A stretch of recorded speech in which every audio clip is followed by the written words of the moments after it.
Okay, so much has transpired since this morning, so I felt like making another video. So this is no longer a 486. As I was saying in the previous video, I didn't know that I really wanted to have another 486 machine. And I also decided that I didn't want one that was never going to be really reliable. I mean, nothing of this era is anymore at this point, but with blown traces and that messed up VLB port slot, I should say, and whatnot, it just, yeah, I don't need to deal with any of that. I need machines that are fairly reliable and have not, knowingly had traces blown off the board. So not that I'm throwing away the other board, don't worry. Now that I've, neutralized the alkaline, it shouldn't do any further damage. And I'm just going to keep it in a bag until I either decide to try my hand at repairing it further, bodge wiring it and replacing the sockets and whatnot. It's probably not that involved, frankly. I've removed multi-pin sockets before. I'm sure I can pull it off without too much damage to the board. Or I might, if I encounter somebody who's interested in fixing it, I might just pass it on to them. I don't know. But in any case, I went over to the RePC today and I found a replacement board for this, which I'll probably show you shortly. It has a 386DX33 in it, which I'm thinking of downgrading if I can find like an SX16, because I kind of want this to be like, sort of the worst computer you were likely to have, for a few years at the beginning of the 90s. Really slow, crappy 386 has stuck around for a while. I haven't decided yet, but the thing is, at 33 megahertz, this thing is technically faster than at least one 486 that I have. So I'd kind of prefer it to be a lower performance machine to sort of get that authenticity for the, the person who's, built up a machine for the Windows 3 release, like 3.0, and has not upgraded in years.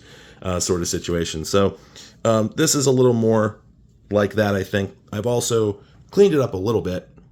I have put a SCSI CD-ROM in here because I needed a CD-ROM. Sadly and unfortunately, I have taken several runs at this guy. The laser lens is in this thing. I can see the laser firing. I can see the transport moving forward and back. It spins the disc. It just won't talk to the controller card.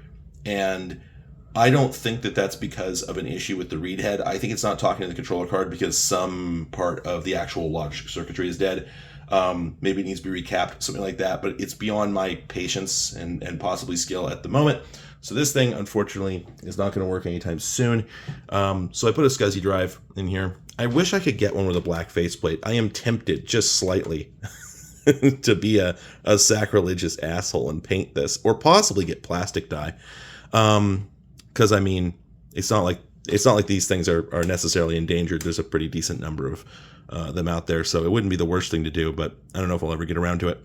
In any case, however, I also had to replace the floppy drive because the one that was in here that the previous owner had spray painted, that one was both incredibly ugly and dead. It wouldn't read a disc. I cleaned the heads, it still wouldn't read a disc, and floppy drives are cheap, and they made them in black for decades, so I just went ahead and popped one in there that's not spray painted, so that's a big improvement. Anyway, the rest of the machine is pretty much completely different from the way that it was. I basically just kept the case. I'd like to take a tour of some of the cards that are in here, though, because there's some intriguing things to discuss, and then I'll show you something very funny that's going on. So let me get this drive cage out of the way and pull these cards, and we'll talk about what I have in here. All right, the drive cage is out of there now, so you can see, or I don't know if this is obvious in the previous video, but the board that was in here when I got it stopped about here, and I had been under the impression, because I haven't really spent that much time working on this era of machine, I have to admit.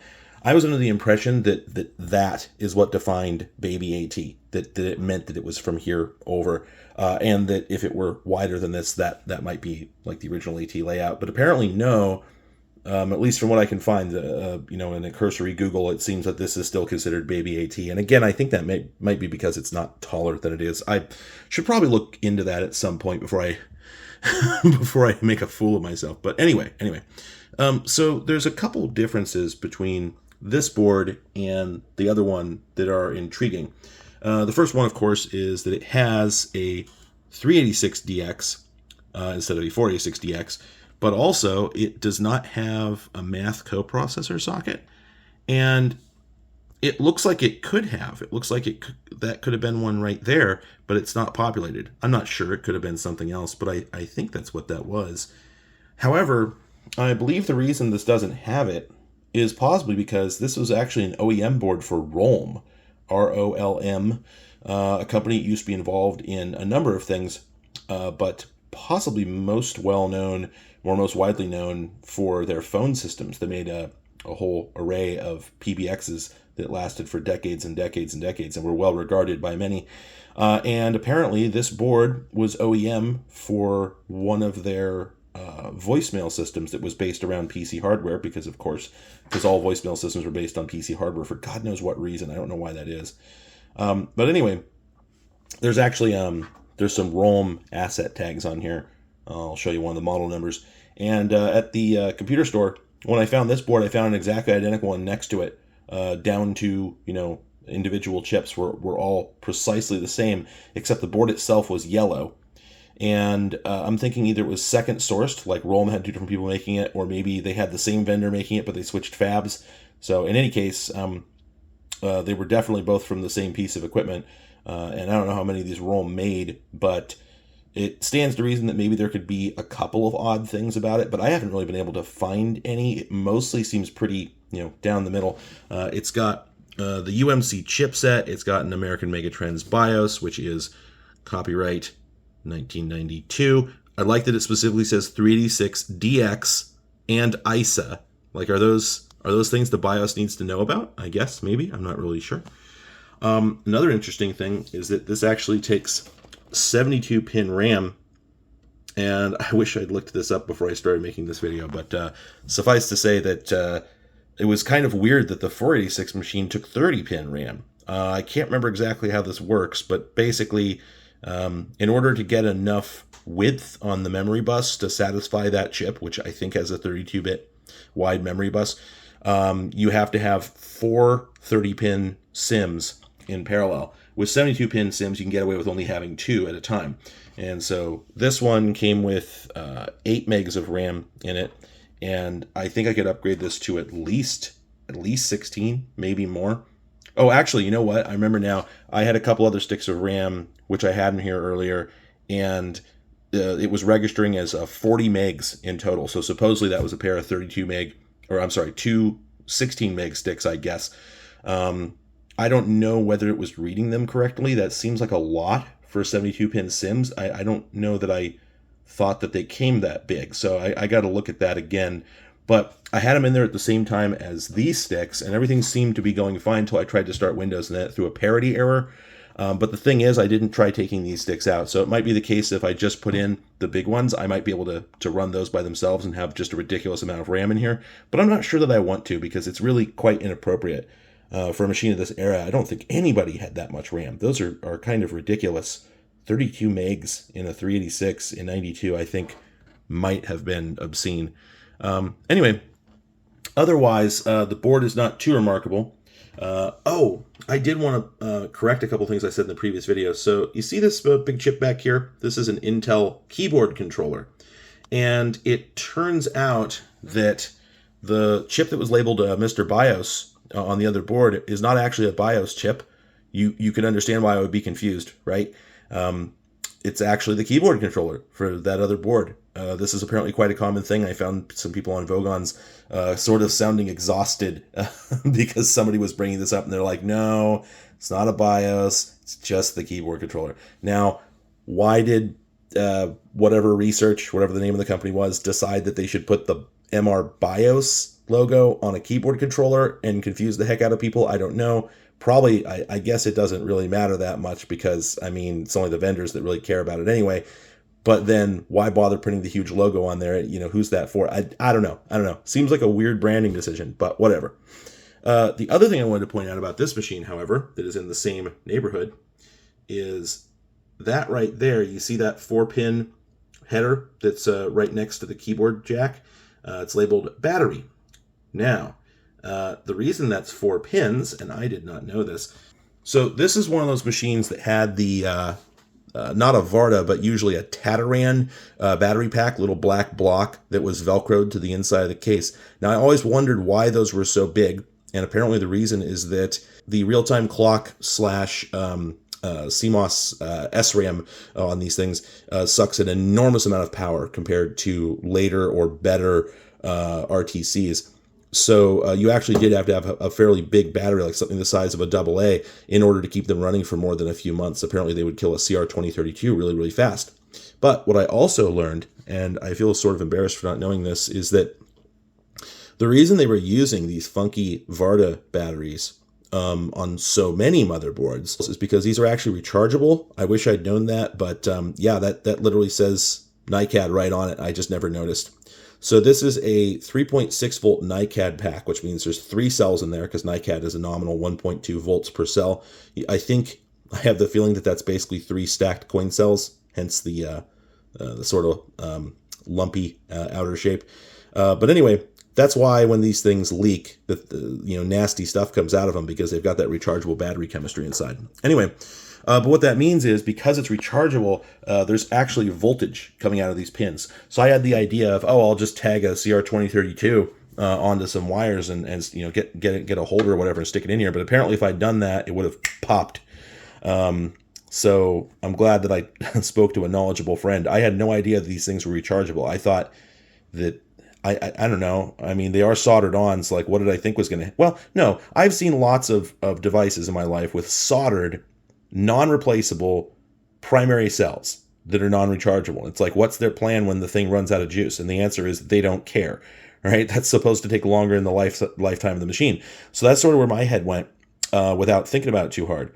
But, PCs are not like that. You are supposed to use them for years, and there's no coin cell that could last that long, even in a modern PC. The RTCs just suck them down too fast. We're talking about over the course of several years, right? And in this era, they definitely expect you to use pretty much any PC hardware for potentially years. So that would be ridiculous. I just never really thought about it. I don't know if those Tadiran cells were rechargeable. I thought that they used a weird primary cell chemistry and were not rechargeable. And maybe they were just, as big as they were so that they would last a really long time. Well, and they were unpluggable is the thing. You could just replace them. So I guess that was their other strategy, although it does suck to lose your BIOS contents in the process. Well, I guess that's what happens when we replace the coin cells nowadays. Boy, I had not thought this through before I said it. You want to know why I script all my videos and think about them before I post them on the main channel? I had several people reply to the previous video like, "Oh, are you sure this isn't a real video, man?" And I'm like, yeah, because it takes me 2 weeks to sort through all this crap I'm saying and figure out, does that make any sense, man? Does that actually, are you just talking out your ass? Are you just saying stuff that's obviously not true? You see what happens? This is what normal, human dialogue is like, right? People just say shit that's not true all the time when they're just bullshitting. And so shifting from bullshitting into working, I don't always want to do it. So hence the side channel videos. Anyway, let's try and get it together. So moving on. This thing is all ISA. There's no VESA local bus. My understanding is they had not invented that until the 486 came along. But it does have a crap load of ISA slots, so I can put as many things as I want in there. How many actually is that? 1, 2, 3, 4, 5, 6, 7, 8, it looks like. That's plenty of room for expansion. And I do have a bunch of expansion cards in here, but you know what? Before I forget, I'm going to completely forget to do this and put the whole machine back together and button it up, and I'll be very mad at myself if I don't do it right now. Part of the reason that I was so eager to pull this drive cage out is because I neglected to plug in some of the header cables here when I was building the machine, and they plug in behind the drive cage, which is inconvenient. But what can you do? So key lock, no, we don't need that. I'm not going to bother with that. Turbo switch. Does this have a header for the turbo switch? I'm not sure that it does. Oh, yeah, there it is. Okay, so we'll start with reset. Goes right there. And the turbo switch. Oh, that's interesting. This is a 3-pin, but that's a 2-pin header. Oh, and then it has a turbo LED next to it. I wonder if my bundle of cables here lacks a turbo LED, and maybe they put the conductors for that all in one plug. Maybe that's what's going on. I also noticed there's just a bare wire hanging out here. Just one. Well, that's inconvenient. What do we do about this? All right. Once again, much has transpired since we last spoke. Okay, so hopefully you know what a turbo button is. you press it and the machine either gets faster or slower than it is when it's in the other position. The purpose of this is to make it possible to run old timing dependent software. So first off, as I think I mentioned before the cut, it has a 3-pin header for the turbo switch, but there's only 2 pins on the board. Turns out, this is very much by design, turns out every single time that somebody has said, you press the button to make the computer faster, and then somebody has popped into the comments or whatever and been like, actually, if you knew anything, you'd know that the computer is slower when the button's pressed and faster when it's out. You kids, you little babies, that's literally bullshit. It might have been true on like the AT or something, but excuse me, sir, this 3-position connector is wired up to both the normally open and normally closed contacts on the switch. So you choose the one you want. It's up to you. When you build the PC, you decide whether in or out is the slow mode. So all those people are full of shit. If you're one of those people, you should feel bad. Once you've toggled the turbo status, however, you'd like to see some reflection of that. Now, let me turn this on for a moment. You will notice that we have the indicator up here that says 50 and implies megahertz, which makes sense, although this machine was never 50 megahertz, which is very funny. Now, this probably goes without saying, but that screen is totally passive. It does not actually measure the speed of the machine somehow. There was no way of doing that back then. There's barely a way of doing it now in any sort of standardized method. So what it did instead is it just had these jumpers back here. And if we look closely, you can see that we've got numbers under these for binary positions, and you add up the digits, the values, to get the number that you want. So if we want 50, then we add 16 plus 8 plus 4 plus 2 plus 1, or I'm sorry, maybe that's on the other side. I'm bad at math. That is what, 32 plus 16 plus 2? That actually sounds more right, even though I'm bad at math. And then if we were to add all these up, we would find out what the turbo value would be. And so that's all there is to it. You pick 2 fixed numbers, and then when you hit this button, it switches from one to the other. There's nothing really wrong with this. It's just a little reminder of the 2 fixed speeds of the system, because you don't really need a dynamic display of the exact current frequency because there were no options other than those 2. So you'd read the manual for your chip or your board or wherever it was set and find out what the low speed was, and they'd use the jumpers to program that in, and then likewise for the actual rated clock speed, and there's really nothing to it. It's not a big deal. Now, you don't have to use these. Some people, with some of these, they're more flexible. The individual LED segments are accessible, so you can do stuff like program in just like letters. You can program in like on, or you can program in high or low. Instead of specific frequencies, so it's in some cases a bit more honest if you're swapping out the CPU or the board or whatever. But the point is that it's all a facade, right? However, you'd still like some indication of whether turbo is on or off, and to that end, there is actually a turbo light up here above the reset button, and that is supposed to come on at the same time that the LED display changes numbers. So to that end, we have a turbo LED header, and that's how the motherboard tells the front panel, yes, I have received your signal and switched into turbo mode. Here's the problem. It doesn't work. And what I mean is that there's no voltage coming out of this header as far as I can tell, because this is the hard drive LED. I hooked this up. I know that this is working, and it's not lighting up. But I know that turbo is working, and I'll show you why I know that. Let's just wait for this. Oh, there we go. Hear that?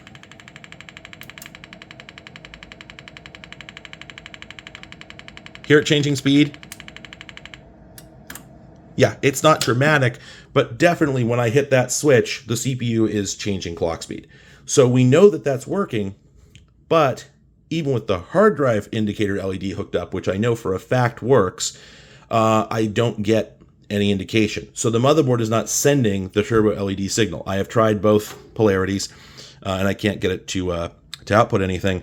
Now, I suspect, I haven't fully figured this out, but I suspect that this lead here is the positive side of the turbo LED header. You're supposed to plug this in here, and then that comes back to this board here, and there's this little chip underneath that's doing the decoding of these jumpers to drive the LED display.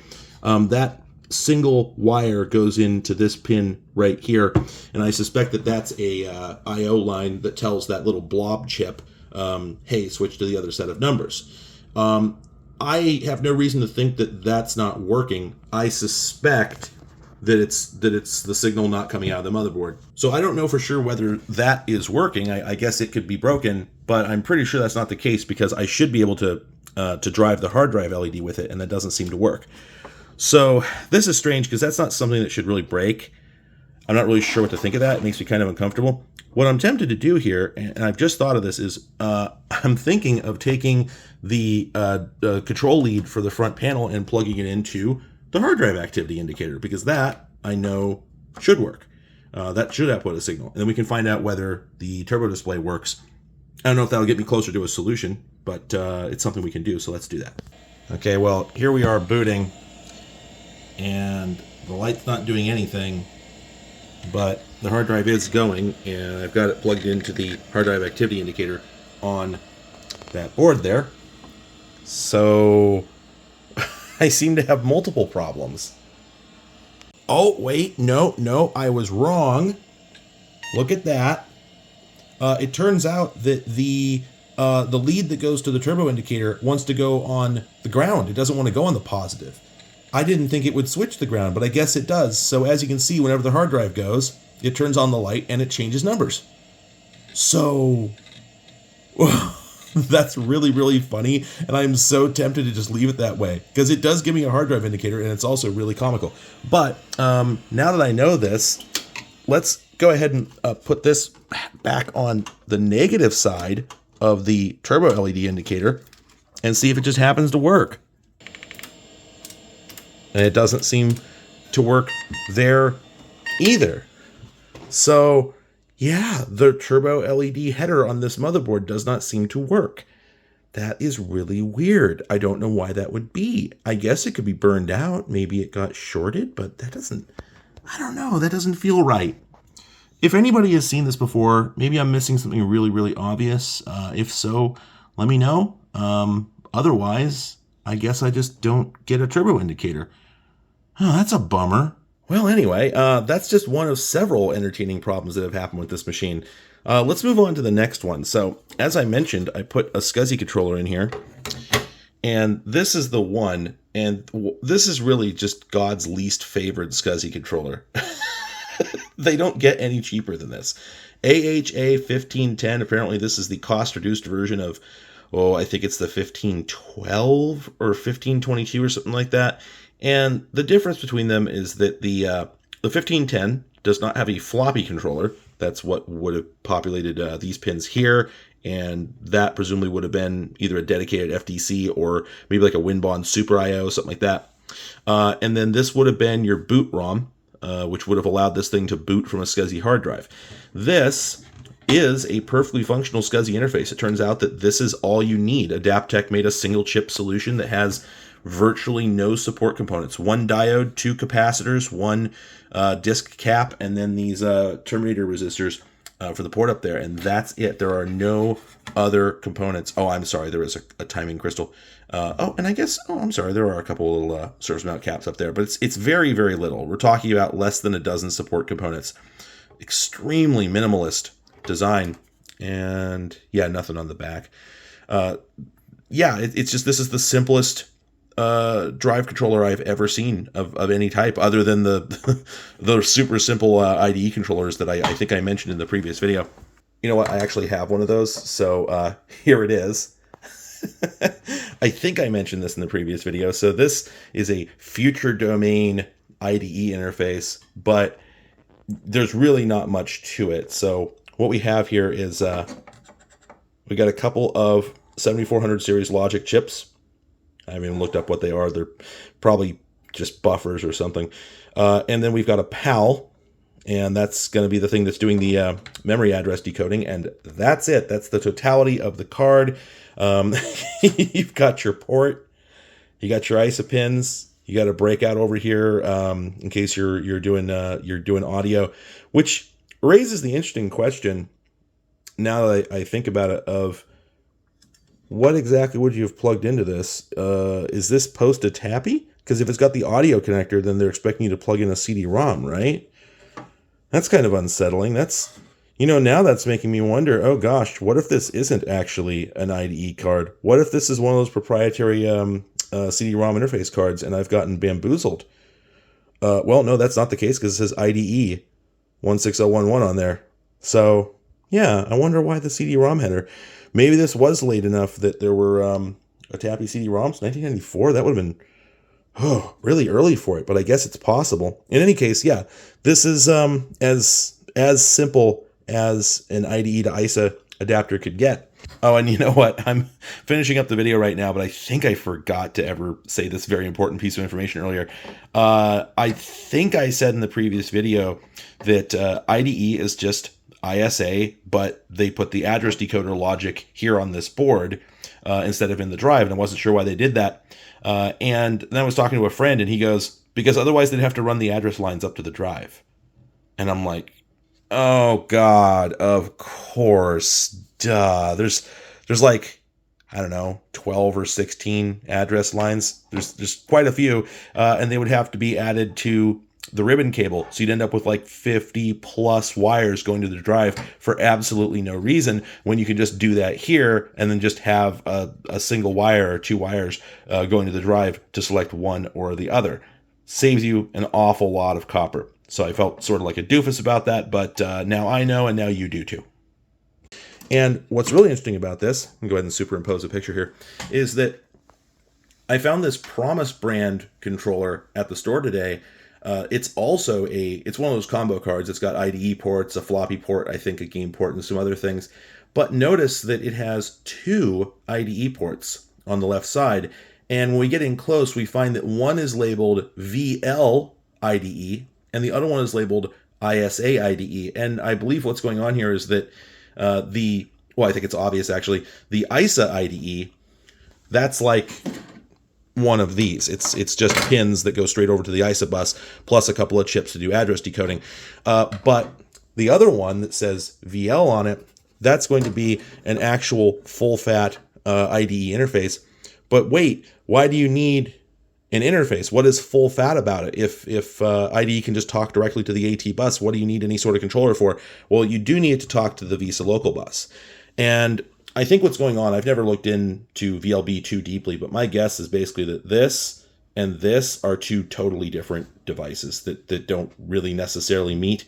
Like I'm sure that like a VESA local bus graphics chip probably touches both in order to just take advantage of the entire system bus. But I would guess that this Promise controller is talking over this interface here and is not really interacting with this at all, and thus, probably requires a special driver to run or something.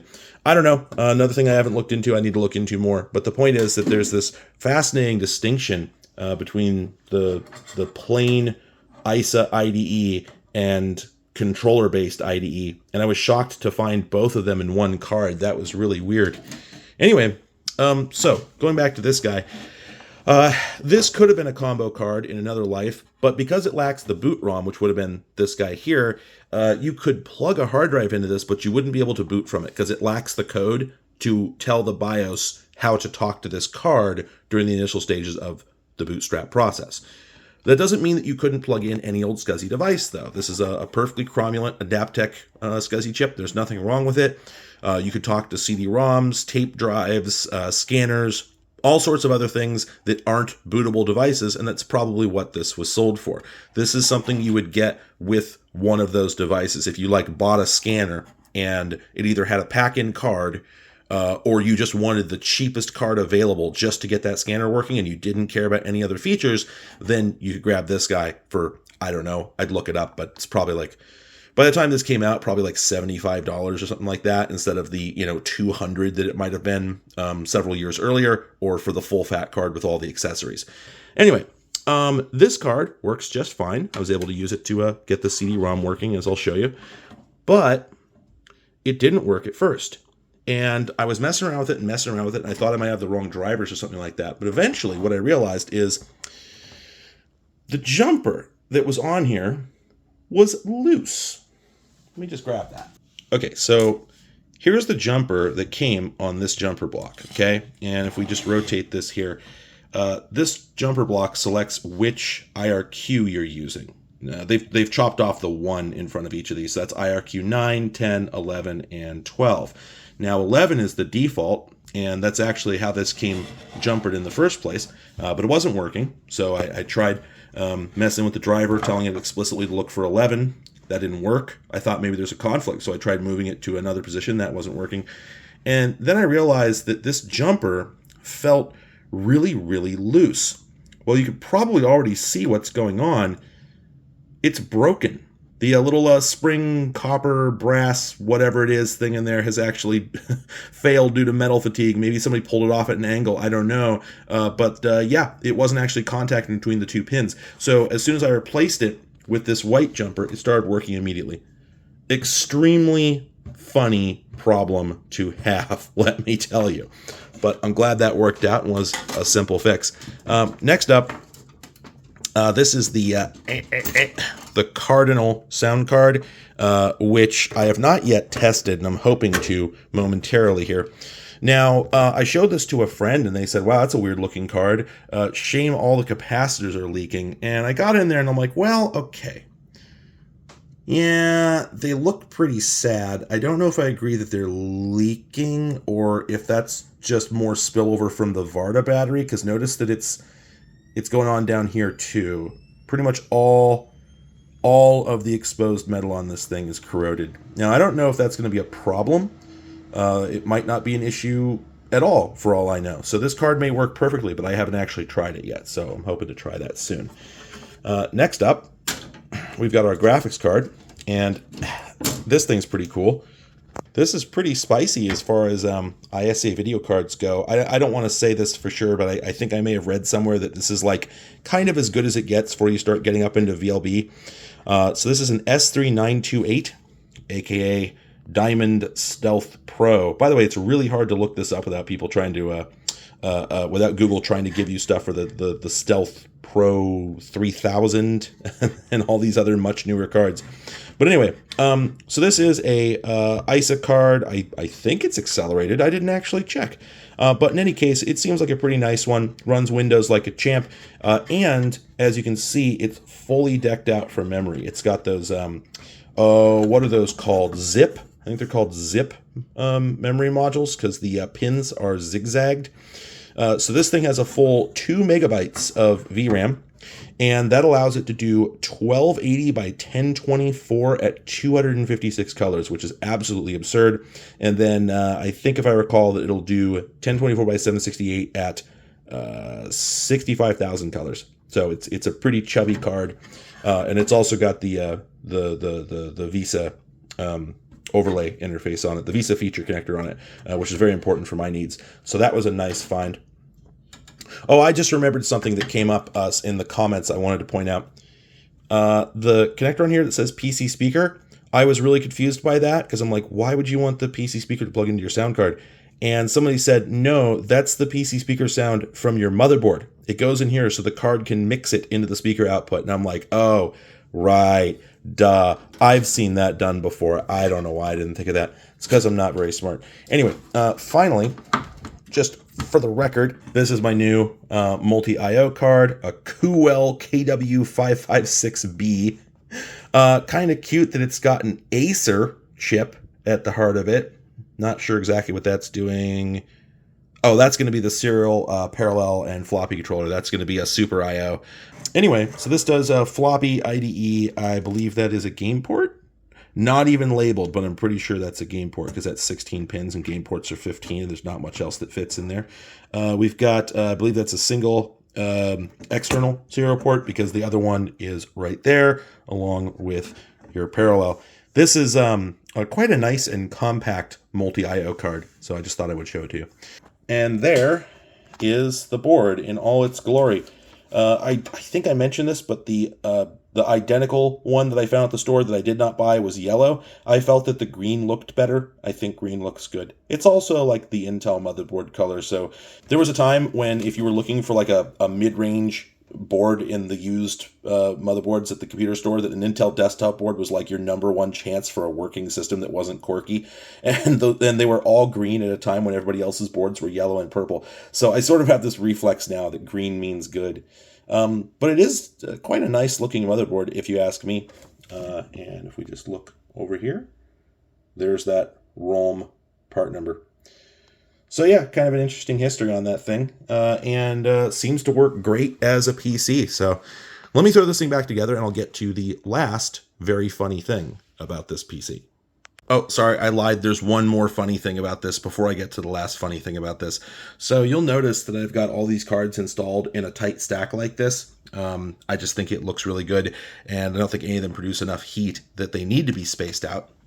However, this one actually can't go here. And I learned this by accident because I put it in here and then a bunch of other stuff stopped working. And I was like, oh no, it was just some sort of IRQ conflict. No, there were actually, well, you can't really see it, but there's pins in the back there on the back side of this board, the SCSI controller. They're actually riding on top of some capacitors. And I think they were shorting out and fritzing out the bus. So I got to space this one out by one slot so that doesn't happen. All right, there we are, back together and cable managed about as well as any machine of this era usually is. I don't really know how much improvement you could make on this, although I'm kind of tempted to try at some point. Although, since this is a mini tower, there's already so little room in there, it's sort of like doing it with weights on, so I don't know if this is the right challenge to take on. At any rate, though, with this all back together, we should fire it up and look at some things it can do. But first, we'll have to fix this because as I was putting it together, the damn wire fell off the speaker. I cannot catch a break today. All right, that's better.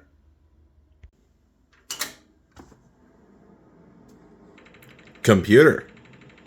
Notice the copyright ROM Systems, a Siemens company. I don't know what, if any, customizations they had made to the BIOS. Probably not. Oh.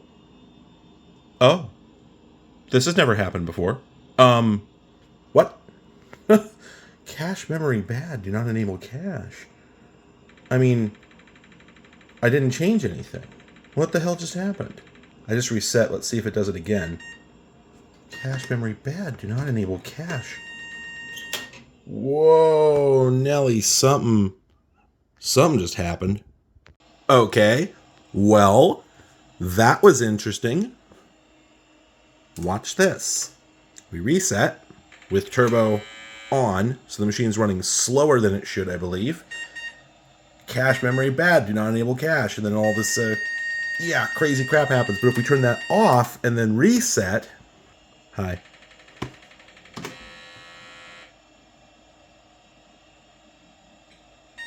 It's just fine. 64K cache memory.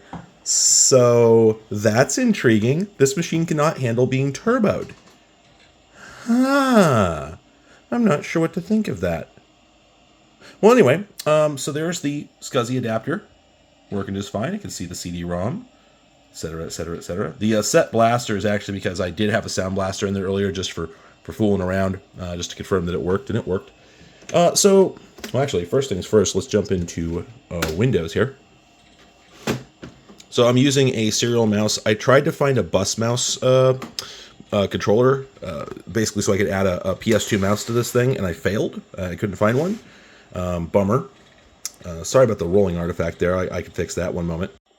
Okay, fun fact. I actually can't fix that because I don't think this is running at the refresh rate that I expected. This is in 800 by 600 mode, and I guess it must be refreshing it. You know, I don't know. I'm not sure exactly what's going on. This is new behavior. So give me a sec. Let's go in and change the resolution. Now in Windows 3, there is no built-in way to change the resolution. You have to go into Windows Setup and basically reinstall the graphics driver. But this driver happens to include a tool just for this purpose. This is the Diamond Stealth Pro setup program. And you can see that we're on 800 by 600 at 65,000 colors. Small fonts. If we pull up color here, There, as you can see, that is in high color, although not true color. That would be, what, 16 million colors, right? But just for the hell of it, let's go ahead and flip this guy over to 1280 by 1024, because I know you want to see that. The Turbo Windows display driver you requested is, wow, Turbo Windows. Well, I guess that's their accelerator, must be their accelerator trademark, because this would definitely appear to be an accelerated driver, because that is redrawing really quick. Anyway, if you're just changing resolutions, choose Use Current. Okay, we'll do that. Okay, it wants to restart, but before it does that, I'm actually going to go into a desktop here, because this helps visualize things. I am going to set a desktop pattern. All right, there we go. And actually, I mean, you could already tell that that's drawing pretty quick. But let's go ahead and restart Windows here. I have no idea what refresh rate we're going to get at 1280 by... Oh, this monitor can't handle it. I'm going to do it anyway just to see it fritz out. But yeah, I don't think this is going to work. Ooh, yeah. It is actually getting an image. I'm kind of surprised by that, but it's clearly not very happy. So yeah, we need to fix that post haste. So here it is operating at 1024 by 768, and it's still pretty sprightly. But obviously, as you can see, the flicker is ridiculous. So let's set this to 640 by 480. All right, there we go. That's a lot better. Not flickering now. I guess that did actually get it back to 60 hertz. In every other display mode that I used, it was on some weird off frequency. But here, it looks like it's actually at 1/60th, which is very convenient for me if I'm going to go film this in the studio at some point, which I probably will. I don't know. Anyway, there's not a whole lot to talk about now that the machine's up and running, other than the fact this was definitely owned by a family. This is Windows 3.1. You know, it's not for work groups or anything like that. But because Microsoft didn't place any restraints on what you could do with Program Manager, and they didn't really with, you know, Windows 95 Start menu either, you could really hose up your machine and make it really tough to use by just deleting all your icons. And that's essentially what they did, because you'll notice that the main group is not here. And that's usually where a lot of stuff like File Manager and other tools are located. Now, we do have File Manager, but it's in a group called File Manager. And if we open it, it's File Manager. So at some point, for some reason, I guess they had to recreate the icon, or maybe the kids changed the name and then they put it back and they had caps lock on. I don't know. And then all the other stuff that would be in main is missing, except for a couple things that show up in this Keep Out folder. Although this is mostly other programs they installed. So you got Windows Setup, Office Setup, and then this is the Voyetra software that came with the that weird Cardinal sound card, MS-DOS prompt, Adobe Type Manager, stuff like that is all in here. But a whole bunch of the main utilities are missing, including the control panel.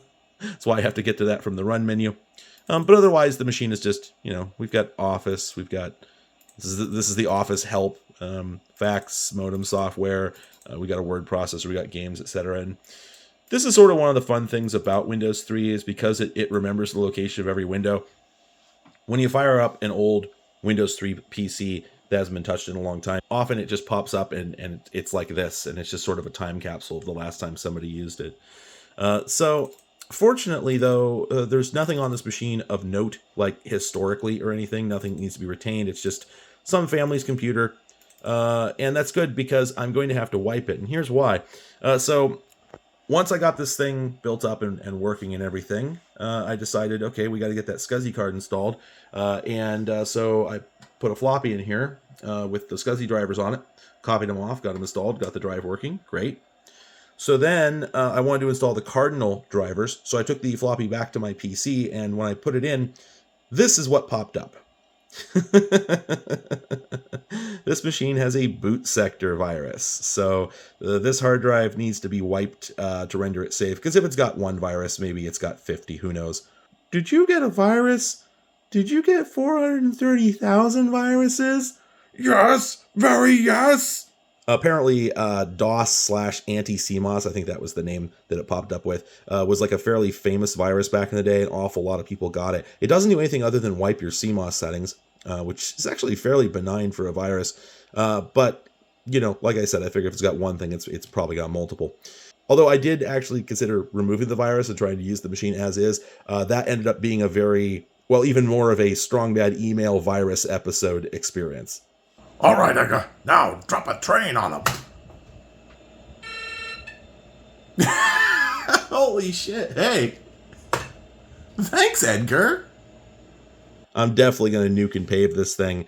And I think I'm going to do that right now. I'm just going to wipe this, put DOS on it, put Windows 3 back on it, and then install the drivers for that sound card, and we'll see if it works. All right, today is tomorrow. I did a bunch of stuff after I turned off the camera, and then I decided to go to bed because it was getting pretty late. And then this morning, some parts arrived. So I decided to go ahead and build a CMOS battery. This is on the advice of a friend who's been through this rigmarole several times. He said the best thing to do is to just put some N loops in there, just some good nickel metal hydrides, because the chances that this thing used lithium ion are close to zero. It would have been nickel cadmium or nickel metal hydride, which are both just trickle charged. And so if that is actually meant to be a charging source on that header, which I strongly suspect that it is, it's just going to be, some small number of milliamps at roughly the battery pack voltage. Now, I measured it and I got 5 volts, but I assumed that it would probably drop under load. And, I went ahead and got a 3 AAA holder because that adds up to about, 3.6 volts, I believe. Which is probably about what this expected. And I just I got a pack of like CD-ROM audio cables, basically like 4-pin Berg connectors. Just chopped some wires off, soldered some stuff, etc., etc. And now when I fire this thing up, I measure across the terminals and I see just the 3.6 volts. So I'm not sure if this thing actually is trying to charge the batteries, because I don't think that would be enough. If so, I think maybe I was just seeing the voltage that was running the CMOS coming from the rest of the system. I'm not sure how that would work without charging the cell, though, so I don't know. In any case, I think these will probably run for like 6 years. So whether it's charging it or not, I don't really care. Anyway, just wanted to show you that. I'm now going to Velcro this to the inside of the machine somewhere, button it up, and show you the state of the software. All right, here we are back on the stage of history. With some additions. We'll get to those. So I've got everything set back up. I reinstalled Windows. I actually went with 3.11 just because that's what I had on a CD-ROM, and I don't think there's any significant differences between 3.1 and 3.11. Everything seems to be working perfectly, including the sound. Now, I have several other people telling me that all the capacitors on this sound card are blown. That could be the case. It does look corroded as hell. Here's the thing, though. It seems to work just fine. So it's something that needs to be dealt with, but I don't think it's pressing or dire. Like, not to say that that corrosion might not still be proceeding. Maybe it's getting worse and I still need to dip it to neutralize it, but I'm just saying that the card certainly is not too far gone. So to that end, I can actually run the software that came with it. Now this, something I did not remember until now. I think that Voyetra got bought by Turtle Beach. And so I had a Turtle Beach sound card that came with this ridiculous thing, the audio station, which is a combination sound mixer, CD player, general purpose WAV file like player recorder that they call the DAT, digital audio transport.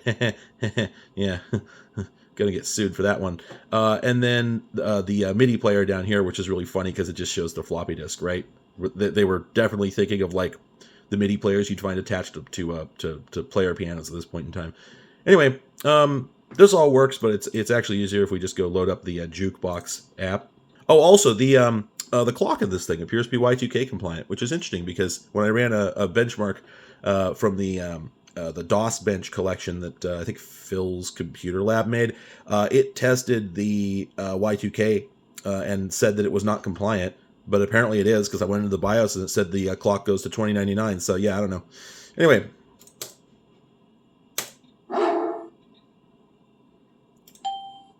Okay, so apparently, from what I've read, this is not a great sound card. It sort of, kind of, maybe could have been.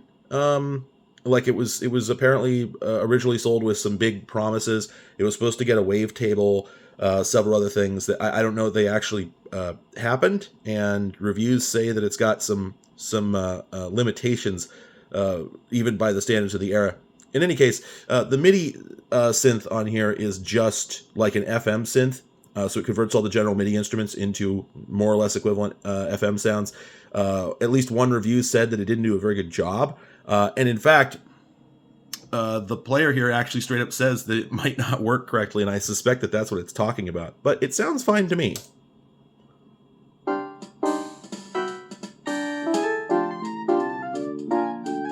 I mean, fine by the standards of general MIDI over FM synth. I have no idea what might get me content ID'd here, but Peter and the Wolf is probably safe, right?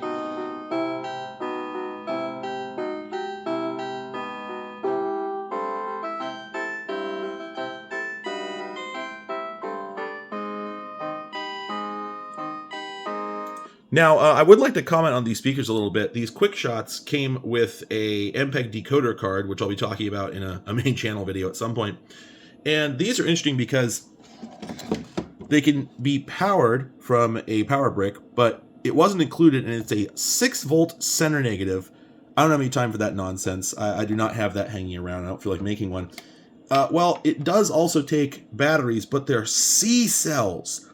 C cells of all things. Good Lord. So I had to go get some of those. But here's the thing. You'll notice that the light is not on in here, and that's because it actually was not on. So now it is.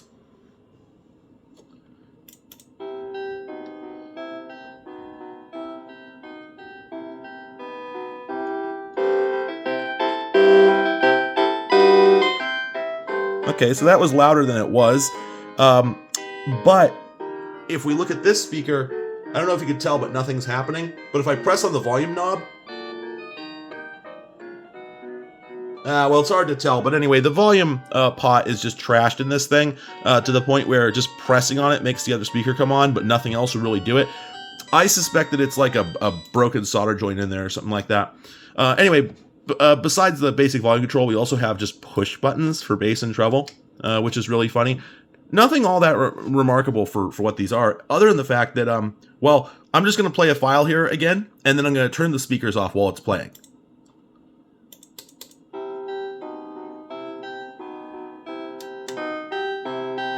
It got louder. Yeah, so in this era, sound cards had built-in amplifiers that were pretty punchy, and these speakers were designed with that in mind, and this was a pretty common thing that for this era, if you bought a pair of computer speakers, there was a good chance that when they were turned off, the power switch not only cut off the power, it had a separate couple of sets of contacts that would bypass the amplifier and just take the input from the sound card and cut it straight through to the speakers. That's exactly what's going on here. So I actually shouldn't have even bothered putting batteries in these. They perform worse in every way. Like, they do get a bit louder, but not by that much. And honestly, I don't even know if I have the sound card cranked all the way. It might be able to drive them better than the internal amplifier. Now, the one downside to not using the internal amp is that this knob does absolutely nothing when the power switch is off, because this knob controls the preamp stage before the audio goes into the amplifier. Well, if you're bypassing the amp, you're bypassing the preamp too. It didn't have to be like that, but that is how they did it. So consequently, with the switch off, the only way you can control the volume is either from software or with the... you know what? Actually, I don't even think the sound card has a volume pot on it. The earlier Sound Blasters did, but I don't think this one does. So that's a little bit of a bummer, but really not that big a deal. Anyway, so yeah, the sound card works perfectly. Generally speaking, the machine is working absolutely flawlessly, and the video accelerator is kicking ass. None of this other software is interesting, whatever it looks like. So the one thing I was going to do before we sign off here is, well, let me get a CD here. What we've essentially done is we've assembled an MPC compliant machine, because this now has a CD-ROM that's at least 1x. It's got a 386 over a certain clock speed. It has a sound card, so on and so forth. So we're now MPC certifiable. So let's go ahead and play an MPC. I found this in the trash the other day. I figure it's a good test disc. Let's just load it up. I have no idea what's on here. Presumably it's just going to be a bunch of like random Cinepack video clips and MIDIs and stuff like that. I guess we'll... Wow. Plain? Can you not? It'd be great if you couldn't.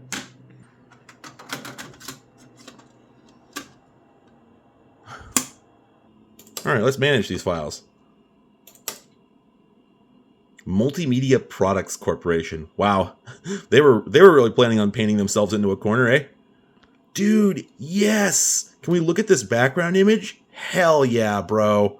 That looks so badass, especially with the, of course, because it was the early 90s. We've got to have the marble background, right? God, that was so popular back then. All right, let's install this thing. Wow, it just goes for it. Was there an I don't even remember. Was there an option to not install? It just seems to just go for it. Yeah, sure, why not? So it looks like it installed the Indio codec, which was one of the other early ones along with Cinepack. So I'm curious how that's going to perform on a 386.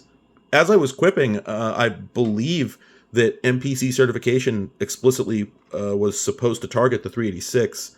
And an even, yeah, here we go. System requirements just says 386 or higher, 4 megs RAM, 8 megs recommended. Windows 3.1, VGA monitor, graphics card, 256 colors, sound card, mouse, and, oh, a double speed CD-ROM. Oh, interesting. This must target the MPC2 spec. That makes sense because this is from 1994. MPC was from like 1990, I think. So this probably is going to work fine on here, but I guess we'll see. Sorry about the constantly changing white balance. My phone really is not having a good time shooting this video. This is in my my new home office. I moved offices inside my house. I'm in the same house, but consequently, a lot of things are different from where they were, and I hadn't really planned on shooting videos here anyway, so it's not really set up for it. But, well, you know, that's the whole point of a side channel video. If I was putting any effort into it, you wouldn't even be seeing this, because it would be like 6 months from now when I would actually get around to this. Wow, this is taking a really, really long time. I'm used to installing this on Pentiums and at least 46s. This is taking a minute. Oh, I love this. We get the profiling display. Oh, there's the gradient. I don't know what exactly it's testing when it does this. Presumably it's just, you know, checking how quickly the graphics card can fill the screen. Oh, come on, fire truck. I'm recording in here. Don't you know that? All right, let's try the AST Multimedia experience.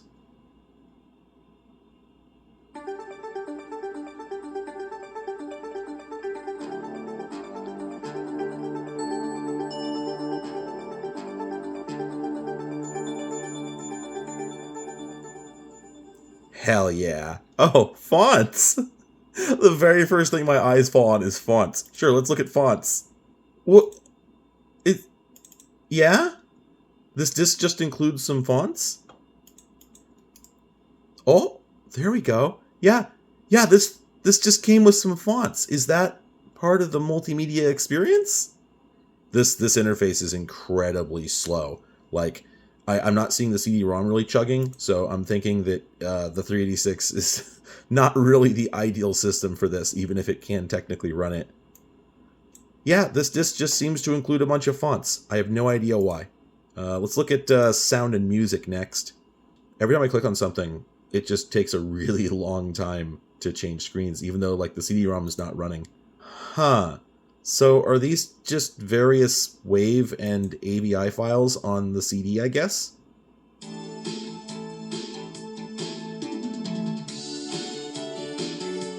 Oh, okay, that's actually PCM audio.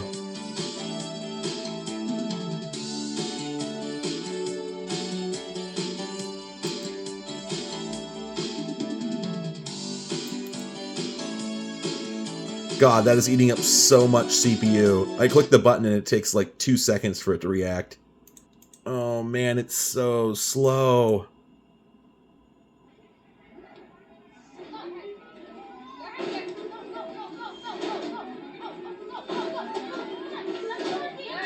Huh.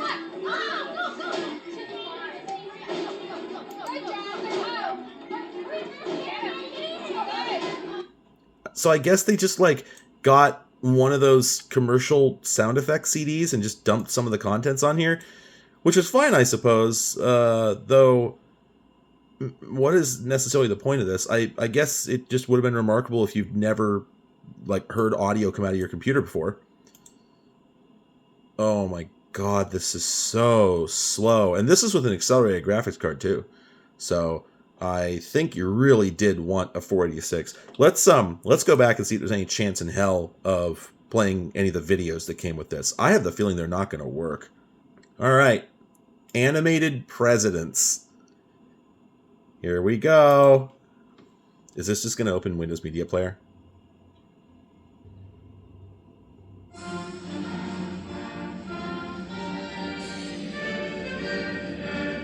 I don't know what else I expected. Yeah, that's about right. Ray Smuckles' ass video clip. There's like no description of these, so you just have to play them blind.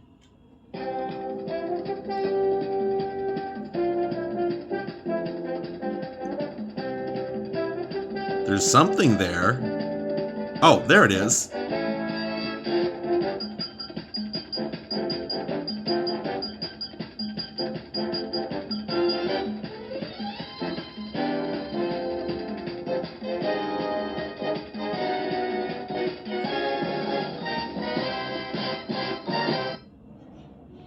And then it just cuts off. So if this screen is at 640 by 480 and the image is 1/4 the size, then that's going to be a 160 by 120 video, I'm guessing, which is not all that surprising.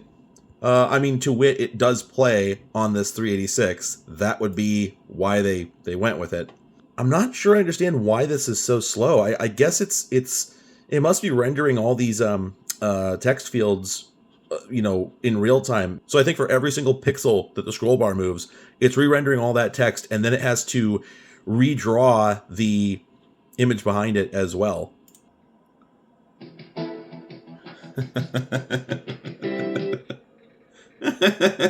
Again, what a Ray Smuckles ass video clip. Yeah, there's just a whole bunch of those silly morph videos that people were obsessed with back then. Alright, so font, Sound of Music, photos. Yeah, we can guess what all this is. What's in games? Games. Downloads. Start. Email. Huh, okay. Alien Force. Play. Is this going to be a Windows game? Oh, it is.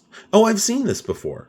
I don't know that this is really necessarily a multimedia-focused game. I think this is like an ancient pre-WinG title. I don't remember who made this. Was this a Microsoft joint? Well, Robert Epps. That's all we know. Does this have sound? No, it doesn't seem to. So it's, by definition, this is not multimedia. It's just on here because they had space to fill on the disk. That's about right. You can reach this guy on CompuServe. I guess this was freeware, so not even shareware, and that's why it's on here, because it didn't cost them anything. All right, well, that's pretty much that. I had no specific goal in mind. I just wanted to show you that the machine worked and that the sound card worked, even if it only works for the moment. And yeah, other than that, old computers. Interesting sometimes. Other times, very boring and frustrating. Keep your stick on the ice.